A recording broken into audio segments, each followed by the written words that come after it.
খুলনায় বৈষম্য বিরোধী ছাত্র আন্দোলনের সমন্বয়কদের দুই গ্রুপের সংঘর্ষে ৯ জন আহত হয়েছেন। তাদের মধ্যে ২ জন হাসপাতালে ভর্তি হয়েছেন।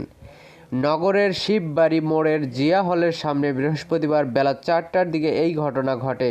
খুলনায় বৈষম্য বিরোধী ছাত্র আন্দোলনে যুক্ত শিক্ষার্থীদের সঙ্গে কথা বলে জানা যায়, সমাজসেবা দিবসের কর্মসূচিতে খুলনার সমন্বয়কদের দাওয়াত দেওয়া হয়েছিল।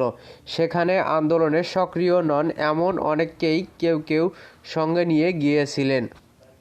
সেখানে এ নিয়ে কেন্দ্রীয় সহ সমন্বয়ক এবং খুলনার বিএল কলেজের শিক্ষার্থী সাজেদুল ইসলাম বাপ্পি ও খুলনার সরকারি মাজেদ মেমোরিয়াল সিটি কলেজের সমন্বয়ক সাকিব রেজার মধ্যে কথা কাটাকাটি হয়। পরবর্তী সময়ে দুই পক্ষই দলবল নিয়ে শিববাড়ি মোড়ে উপস্থিত হয়ে আবারও তর্কে জড়িয়ে পড়ে। এর এক পর্যায়ে তাদের মধ্যে সংঘর্ষের ঘটনা ঘটে।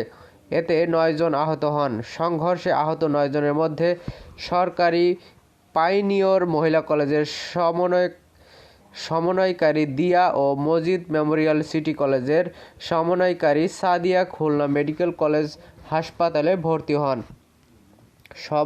সহ সমন্বয়ক সাজেদুল ইসলাম বাপ্পি বলেন, শিববাড়ি মোড়ে জিয়া হলের ভেতরে বালুর মাঠে কয়েকজন ফ্রন্ট লাইনার্স ছাত্রী ও কয়েকজন ছাত্রের সাথে আমরা আড্ডা দিচ্ছিলাম।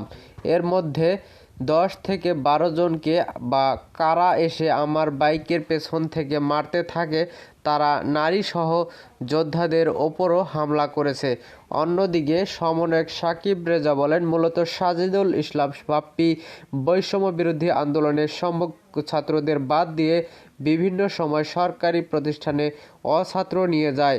এ নিয়ে তার সাথে আজকের সমাজসেবা অফিসে আমার এক দফা তর্ক হয়। এরপর আমি শিববাড়ি মোড়ে অবস্থান করলে ওরা বেশ কয়েকজন এসে আবারও এই বিষয় নিয়ে তর্কে জড়ায়। পরে তারা আমাদের উপর হামলা করে।